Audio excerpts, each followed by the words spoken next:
حضور علیہ السلام نے ایک دن صحابہ سے فرمایا تھا کہ تم ایک ہوتے ہو اور کئی ہزار کافر کو بھگا دیتے ہو، ایک وقت آئے گا کہ ایک کافر ہوگا اور 1000 مسلمان کو بھگا دے گا۔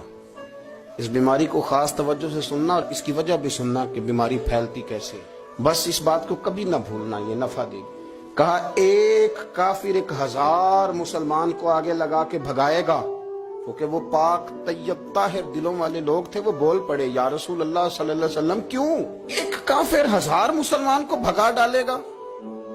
کیا وجہ ہوئی، کیا ہو جائے گا؟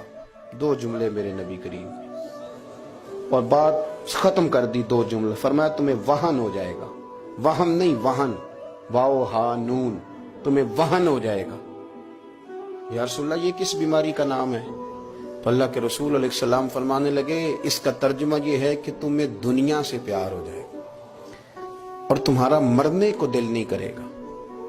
دنیا سے پیار کرو گے، موت کا لفظ آئے گی تمہیں کراہت آئے گی، کراہت، حالانکہ مرنا پکی بات ہے، لیکن تمہیں جب موت سے کراہت آنے لگے اور زندگی سے پیار ہو جائے پھر کافر تمہیں بھگائیں۔